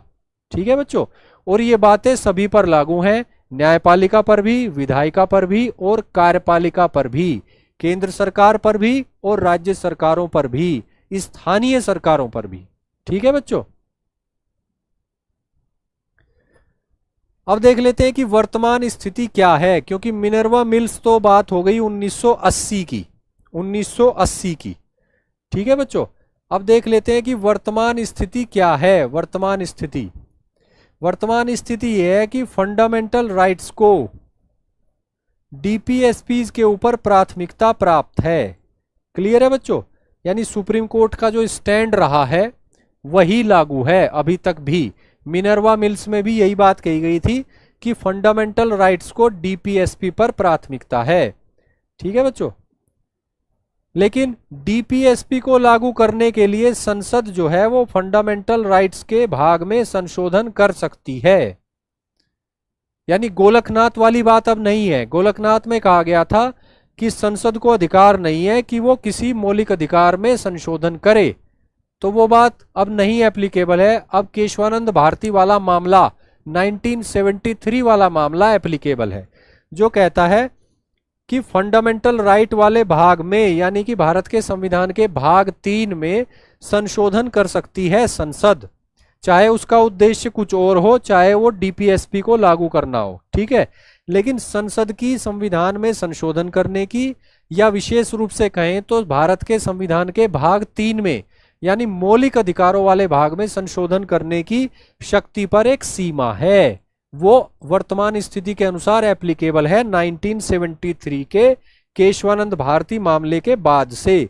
वो क्या कहती है कि मौलिक संरचना का उल्लंघन नहीं होना चाहिए, मौलिक संरचना को नुकसान नहीं होना चाहिए, डैमेज या डेस्ट्रॉय नहीं होनी चाहिए भारत के संविधान की मौलिक संरचना, यानी कि basic structure of Indian constitution जो है वो डिस्टर्ब या डेस्ट्रॉय नहीं होनी चाहिए संसद के द्वारा संविधान संशोधन की प्रक्रिया में, आर्टिकल 368 के अंतर्गत।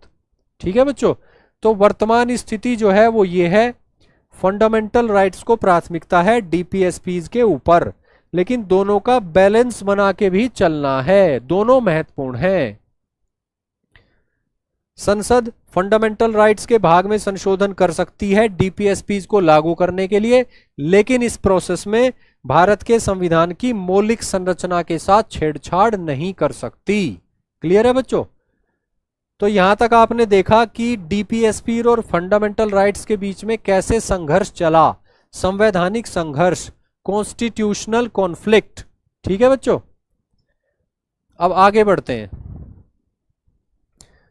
अब देखते हैं कि कैसे कैसे लागू किया गया है, नीति निर्देशक तत्वों को लागू कैसे किया गया इंडियन स्टेट के द्वारा, इंडियन स्टेट के द्वारा। ठीक है बच्चों, आप जानते हैं कि 1950 में योजना आयोग की स्थापना की गई थी और योजना आयोग के माध्यम से प्लान्ड डेवलपमेंट की कोशिश करी गई देश की, यानी सुनियोजित विकास, नियोजित विकास, और उसके माध्यम से कई सारी पंचवर्षीय योजनाएं लाई गई जिसके माध्यम से सामाजिक और आर्थिक न्याय की स्थापना करने की कोशिश की गई। और इसके अलावा आय की असमानता, दर्जे की असमानता, अवसर की असमानता, क्षेत्रीय असमानता को कम करने की कोशिश की गई विभिन्न पंचवर्षीय योजनाओं के माध्यम से। क्लियर है बच्चों? तो योजना आयोग की महत्वपूर्ण भूमिका रही जब तक योजना आयोग अस्तित्व में रहा। उसके बाद वर्ष 2015 में नीति आयोग बना दिया गया, तो अब नीति आयोग वही भूमिका निभा रहा है। ठीक है बच्चों, इसके अलावा विभिन्न राज्यों की सरकारों के द्वारा अनेक ऐसे अधिनियम बनाए गए हैं जो भूमि सुधार के लिए कार्य करते हैं। भूमि सुधार अधिनियम, यानी जमींदारी का उन्मूलन कर दिया गया, जागीरदारी का उन्मूलन कर दिया गया, इनामदारी का उन्मूलन कर दिया गया। इसके अलावा कोई व्यक्ति कितनी भूमि का स्वामी हो सकता है उसकी एक अधिकतम सीमा निर्धारित कर दी गई, लैंड सीलिंग, उससे अधिक जमीन जिसके पास थी वो जमीन ले ली गई और इस सरप्लस जमीन को लैंडलेस लेबरर्स के बीच में बांट दिया गया, यानी भूमिहीन लोगों के बीच में बांट दिया गया। इसके अलावा कोऑपरेटिव फार्मिंग को प्रोत्साहन दिया गया, सहकारी खेती को प्रोत्साहन दिया गया। तो कई तरह के काम किए गए भूमि सुधार अधिनियमों के अंतर्गत, यानी कुल मिलाकर कृषि के क्षेत्र में, भूमि के मालिकाना हक के क्षेत्र में आर्थिक असमानता को कम करने का प्रयास किया गया विभिन्न राज्यों के द्वारा, विभिन्न राज्यों की विधायिकाओं के द्वारा पारित अधिनियमों को लागू करने के माध्यम से। ठीक है बच्चों, इसके अलावा आप जानते हैं कि श्रमिकों से संबंधित अनेक कानून बनाए गए, पारिश्रमिक से संबंधित कानून बनाए गए, बाल श्रम को प्रोहिबिट किया गया, बंधुआ श्रम यानी बॉन्डेड लेबर को इलीगल घोषित किया गया, विवाद के समाधान के संबंध में विभिन्न अधिनियम बनाए गए, यानी औद्योगिक विवाद, श्रमिकों के बीच में और मालिकों के बीच में जो विवाद होते हैं। इसके अलावा किसी परिस्थिति में क्या मुआवजा दिया जाएगा किसी श्रमिक को, उसके संबंध में बहुत सारे कानून बनाए गए हैं स्वतंत्रता से लेकर अब तक। उन सभी की सूची जो है आपको मिल जाएगी आपकी एम लक्ष्मीकांत बुक में। ठीक है बच्चों, उन्मूलन का अर्थ होता है समाप्त करना, उन्मूलन यानी समूल समाप्त करना, मूल माने जड़। ठीक है बच्चों, उन्मूलन यानी कि उखाड़ देना, समाप्त कर देना। जमींदारी व्यवस्था समाप्त, ठीक है, जागीरदारी व्यवस्था समाप्त। इसके अलावा महिलाओं और पुरुषों को समान पारिश्रमिक देने संबंधी अधिनियम लाया गया ताकि महिला श्रमिकों के अधिकारों की रक्षा की जाए। मातृत्व सहायता की व्यवस्था की गई, अगर कोई महिला प्रेग्नेंट हो जाती है तो उस समय उसको क्या सुविधाएं मिलेंगी वो निर्धारित किया गया। ठीक है बच्चों, तो महिलाओं के अधिकारों की बात हो रही है, महिलाओं के कल्याण की बात हो रही है। यहाँ पर हम देखते हैं कि श्रमिकों के अधिकारों की बात हो रही है, श्रमिकों के कल्याण की बात हो रही है। यहाँ पर किसानों के अधिकारों की बात हो रही है और किसानों के कल्याण की बात हो रही है। ठीक है बच्चों, इसके अलावा साझे हित के लिए यानी कॉमन गुड के लिए वित्तीय संसाधनों के उपयोग संबंधी कदम उठाए गए, यानी कि राष्ट्रीयकरण, नेशनलाइजेशन। जैसे भारत सरकार ने क्या किया, जीवन बीमा कंपनियां जो थी उनका अधिग्रहण कर लिया, उनका राष्ट्रीयकरण कर दिया 1956 में। ठीक है बच्चों। 1969 में आप जानते होंगे कि 14 कमर्शियल बैंकों, वाणिज्यिक बैंकों का राष्ट्रीयकरण किया गया था 1969 में। इसके अलावा जनरल बीमा कंपनियों का राष्ट्रीयकरण कर दिया गया 1971 में। 1971 में ही जो रजवाड़ों के प्रिवी पर्स होते थे उनको बर्खास्त करके खारिज कर दिया गया।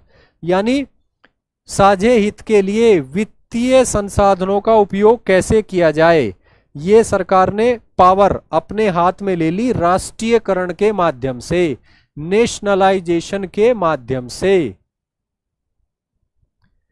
ठीक है बच्चों। बीमा कंपनियों का राष्ट्रीयकरण, बैंकों का राष्ट्रीयकरण किया गया। इसके अलावा जो है प्रीवी पर्सेस को समाप्त कर दिया गया। यानी कि सरकार ने कॉमन इंटरेस्ट यानी सबके हित के लिए वित्तीय संसाधनों को अपने हाथ में लिया, अपने अधिकार क्षेत्र में लिया और उसके माध्यम से कदम उठाए। ठीक है बच्चों। शिवम गंगवार जी 1960 में नहीं, 1969 में, 1969 में।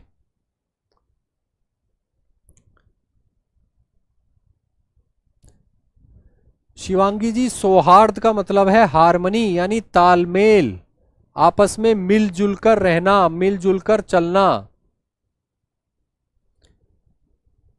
ठीक है, आगे बढ़ते हैं। नीति निर्देशक तत्वों को और भी कई तरीके से लागू किया गया, जैसे गरीबों को निशुल्क और उचित कानूनी सहायता उपलब्ध कराने के लिए यह अधिनियम लाया गया, यानी विधिक सेवा प्राधिकरण अधिनियम। विधिक सेवा प्राधिकरण अधिनियम 1987 लाया गया, इंप्लीमेंट किया गया, ताकि गरीबों को निशुल्क व उचित कानूनी सहायता दी जा सके। ठीक है बच्चों। इसके अलावा ग्रामीण क्षेत्रों में कुटीर उद्योगों को प्रोत्साहन देने के लिए अनेक कदम उठाए गए, अनेक बोर्ड बनाए गए, जैसे हथकरघा बोर्ड का गठन किया गया, सिल्क बोर्ड का गठन किया गया। इसके अलावा village and khadi industries board का गठन किया गया, स्मॉल स्केल इंडस्ट्रीज बोर्ड का गठन किया गया। कुल मिला के कई सारे ऐसे बोर्ड गठित किए गए जिनका कार्यभार था ग्रामीण क्षेत्रों में कुटीर उद्योगों को प्रोत्साहन देना, यानी छोटे उद्योगों को प्रोत्साहन देना। जैसा कि हमने देखा था कि ये गांधीवादी विचारधारा से प्रभावित डीपीएसपीज के अंतर्गत आता है। ठीक है बच्चों। इसके अलावा जीवन स्तर को ऊंचा उठाने के लिए विभिन्न कार्यक्रम चलाए गए, जैसे कि मनरेगा ऐसा ही कार्यक्रम है। रोजगार देने वाले अनेकों कार्यक्रम चलाए गए हैं, केंद्रीय योजनाएं या राज्य स्तर की योजनाएं जिनको बोलते हैं।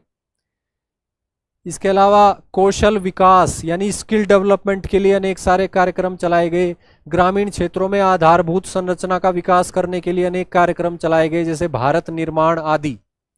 ठीक है बच्चों। तो ये केंद्र प्रायोजित जितनी भी योजनाएं हैं, राज्यों द्वारा प्रायोजित जितने भी योजनाएं हैं, ये सभी आमतौर पर जीवन स्तर को ऊपर उठाना चाहती हैं भारत के नागरिकों के। तो ये कहीं ना कहीं लोक कल्याणकारी राज्य की दिशा में आगे बढ़ाती हैं भारत को। ठीक है बच्चों।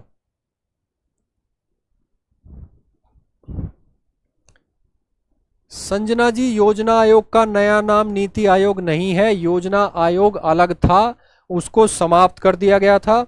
उसके बाद नीति आयोग का गठन किया गया। योजना आयोग की भूमिका और नीति आयोग की भूमिका में महत्वपूर्ण अंतर भी है। ठीक है। योजना आयोग का सिर्फ नाम नहीं बदला गया, एक नया संस्थान स्थापित किया गया जिसका मैंडेट जो है वो अलग है। ठीक है। क्योंकि योजना आयोग के टाइम पे तो आप देखते थे कि पंचवर्षीय योजनाएं लाई जाती थी और लागू की जाती थी। अब तो पंचवर्षीय योजना का कॉन्सेप्ट जो है वो खत्म हो चुका है। ठीक है। नीति आयोग ऐसा कुछ नहीं करता है। तो नीति आयोग और योजना आयोग, इन दोनों में फर्क है, अंतर है। इन दोनों के मैंडेट, कार्यक्षेत्र, कार्यप्रणाली में अंतर है। ठीक है बच्चों। आगे चलकर हम नीति आयोग के बारे में पूरी क्लास एक अटेंड करेंगे, तब आपको डिटेल में समझ में आएगा। ठीक है बच्चों। इसके अलावा पर्यावरण संरक्षण के लिए, वनों के लिए और वन्य जीवों की सुरक्षा के लिए अनेक अधिनियम बनाए गए, जैसे कि वन्य जीव संरक्षण अधिनियम 1972, फॉरेस्ट कंजर्वेशन एक्ट 1980। इसके अलावा राष्ट्रीय वन नीति लाई गई 1988 की, जो नीति है वो इसी दिशा में कार्य करती है, पर्यावरण के संरक्षण में, वनों के संरक्षण में। ठीक है बच्चों। कृषि और पशुपालन को आधुनिक बनाने के लिए अनेक प्रयास किए गए, बीजों के लेवल पे हो, सिंचाई के लेवल पे हो, फर्टिलाइजर्स के लेवल पे हो, पेस्टिसाइड्स के लेवल पे हो, या अन्य कोई सिंचाई प्रौद्योगिकी हो। कृषि से जुड़े सभी पहलुओं पर और पशुपालन से जुड़े सभी पहलुओं को वैज्ञानिक आधार पर आधुनिक बनाने के लिए सरकार ने विभिन्न कार्यक्रम चलाए हैं। राज्य सरकार ने भी चलाए हैं और केंद्र सरकार ने भी चलाए हैं। ठीक है बच्चों। अभी 2 स्लाइड बची हैं बच्चों, करते हैं फिनिश, फिर हो जाएगा आपके लिए खाने का टाइम। आपको भूख कैसे लग सकती है जब मुझे भूख नहीं लगी अब तक? जब आपके गुरुजी नहीं खा रहे हैं तो आप खाने के लिए उतावले कैसे हो सकते हैं? बताइए।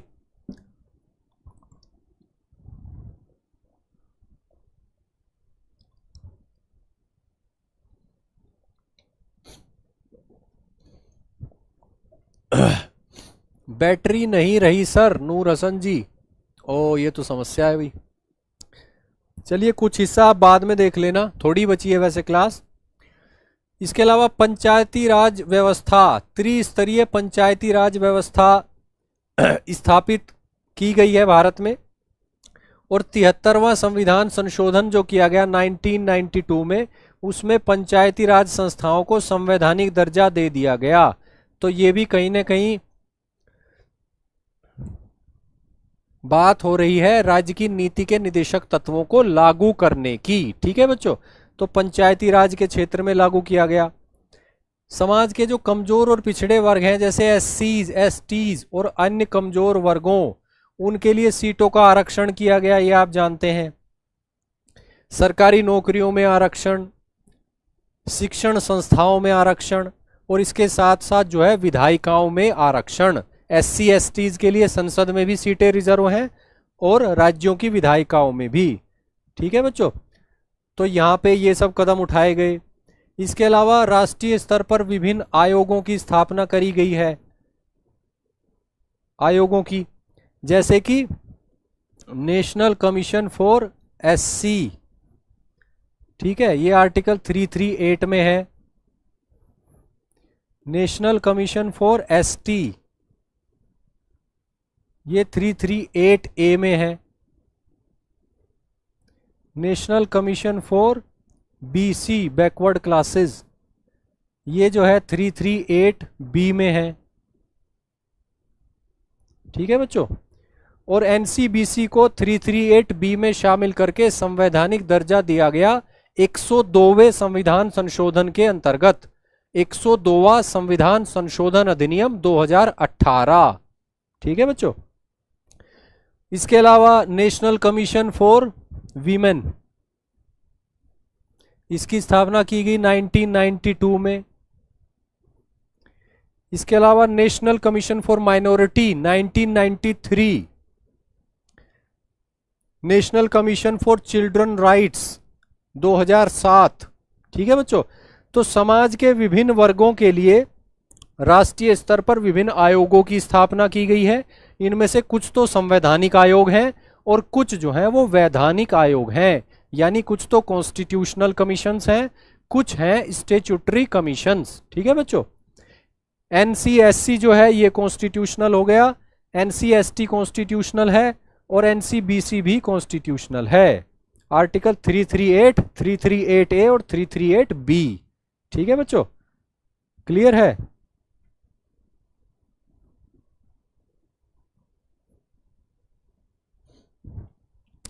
इसके अलावा आर्थिक रूप से कमजोर वर्ग जिनको माना गया उनको 10% आरक्षण दे दिया गया, ये भी आप जानते हैं। ईडब्ल्यूएस को 10% आरक्षण दिया गया है। 103वें संविधान संशोधन अधिनियम के द्वारा 2019 में। ठीक है बच्चों, आर्थिक रूप से कमजोर वर्गों को आरक्षण दिया गया 103वें संविधान संशोधन अधिनियम के द्वारा। कब? वर्ष 2019 में। क्लियर। इसके अलावा एक महत्वपूर्ण डीपीएसपी है, उसमें बात की गई है कि लोक सेवाओं में न्यायपालिका और कार्यपालिका को पृथक कर दिया जाए। ठीक है बच्चों, तो यहां पे ये भी किया गया। 1973 में जो क्रिमिनल प्रोसीजर कोड लागू किया गया, यानी आपराधिक प्रक्रिया संहिता, आपराधिक प्रक्रिया संहिता, क्रिमिनल प्रोसीजर कोड, आपराधिक प्रक्रिया संहिता जो लाई गई 1973 में, उसके द्वारा लोक सेवाओं में न्यायपालिका को कार्यपालिका से पृथक कर दिया गया। ठीक है बच्चों, इससे पहले क्या होता था कि जो कार्यपालिका के अधिकारी हैं, जैसे कि जिला कलेक्टर या सब डिविजनल ऑफिसर या तहसीलदार, वो अपने परंपरागत कार्यपालिका संबंधी कार्य तो करते ही थे, वो न्यायिक कार्य भी करते थे।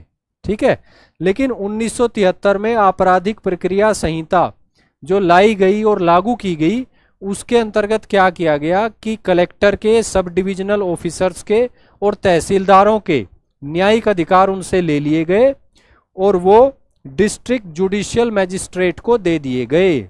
डिस्ट्रिक्ट जुडिशियल मैजिस्ट्रेट को दे दिए गए, जो सीधे सीधे उस राज्य की हाई कोर्ट के अंतर्गत कार्य करता है, उस राज्य के उच्च न्यायालय के अंतर्गत कार्य करता है। ठीक है बच्चों, तो ये क्लियर हो गया आपको कि कई सारे डीपीएसपी जो है वो बहुत ही अलग अलग तरीके से और प्रभावशाली तरीके से इंडियन स्टेट के द्वारा लागू किए जा रहे हैं।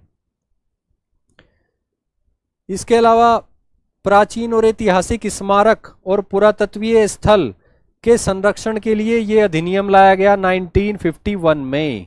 ठीक है बच्चों, ये भी इसी दिशा में उठाया गया कदम है।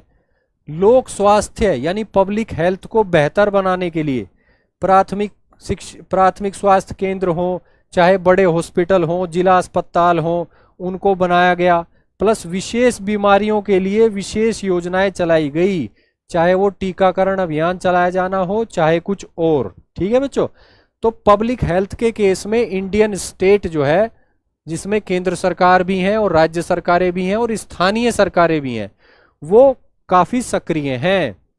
आधारभूत संरचना बनाई गई और विशेष बीमारियों के संदर्भ में विशेष योजनाएं चलाई गई हैं। ठीक है बच्चों, कुछ राज्यों में दुधारू पशु जो होते हैं, जैसे गाय को काटने पर प्रतिबंध लगा दिया गया है। कुछ राज्यों में, सभी में नहीं, केंद्र स्तर पर ऐसा कोई प्रतिबंध नहीं है, कुछ राज्यों ने ऐसा किया है।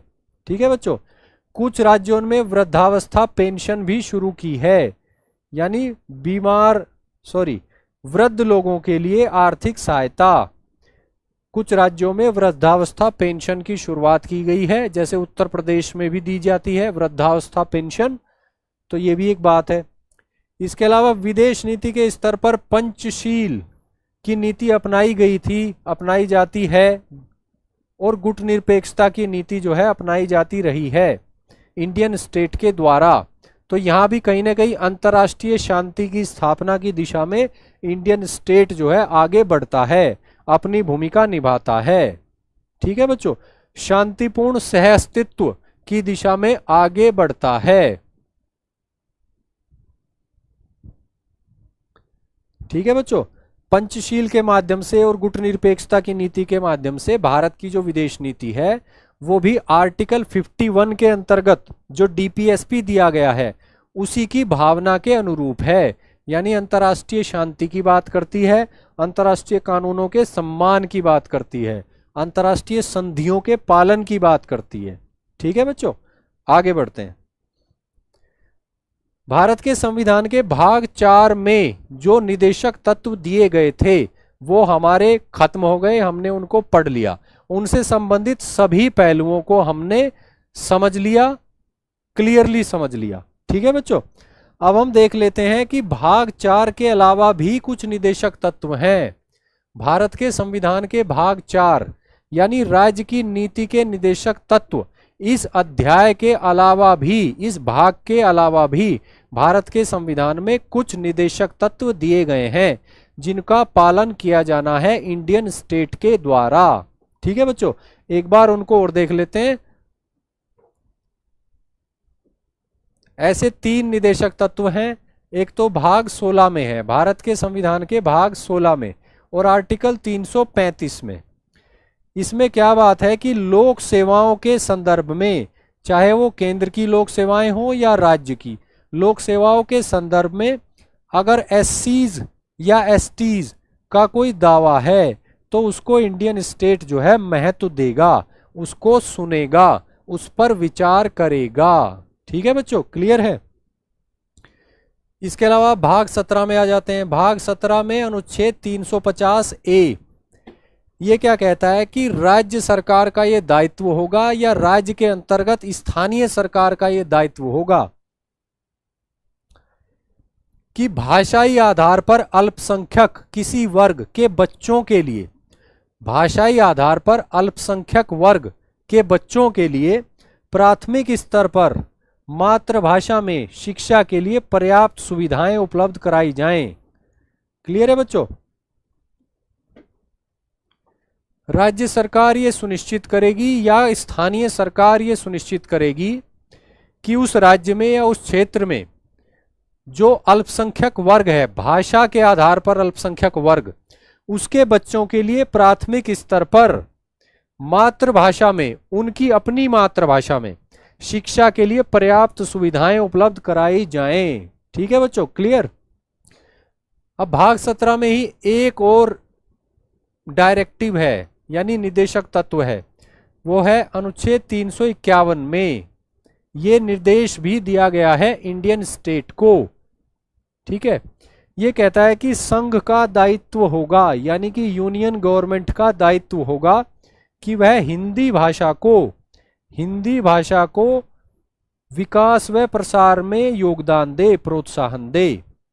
यानी इंडियन यूनियन की ये रेस्पॉन्सिबिलिटी होगी, कॉन्स्टिट्यूशनल रेस्पॉन्सिबिलिटी, संवैधानिक दायित्व, कि वह हिंदी भाषा के विकास और प्रसार को प्रोत्साहन दे, हिंदी भाषा के डेवलप होने में और उसके प्रसार में प्रोत्साहन दे।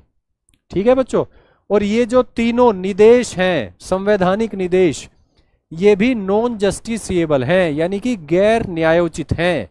न्यायालय के माध्यम से इनको लागू नहीं कराया जा सकता, लेकिन इनका भी अपना महत्व है। राज्य के तीनों अंगों के द्वारा इनको भी ध्यान में रखना होता है अपने संवैधानिक दायित्व को पूरा करते समय। ठीक है बच्चों, भाग 16 का आर्टिकल 335, भाग 17 का आर्टिकल 350 ए और भाग 17 का आर्टिकल 351, ये तीनों जो डायरेक्टिव्स हैं इंडियन स्टेट के लिए, ये नॉन जस्टिसिएबल हैं, यानी कि गैर न्यायोचित हैं। इनको लागू कराने के लिए न्यायालय नहीं जाया जा सकता, लेकिन फिर भी इनका महत्व है, संवैधानिक रूप से ये काफी महत्वपूर्ण है। ठीक है बच्चों, तो ये वे निर्देश हैं यानी डायरेक्टिव्स हैं जो भारत के संविधान के भाग 4 यानी राज्य की नीति के निदेशक तत्वों से बाहर हैं, भाग 4 में शामिल नहीं है। ठीक है बच्चों, तो क्लियर है। आज की क्लास में हमने जो है directive principles of state policy को अच्छे से समझा, राज्य की नीति के निदेशक तत्वों को अच्छे से समझा।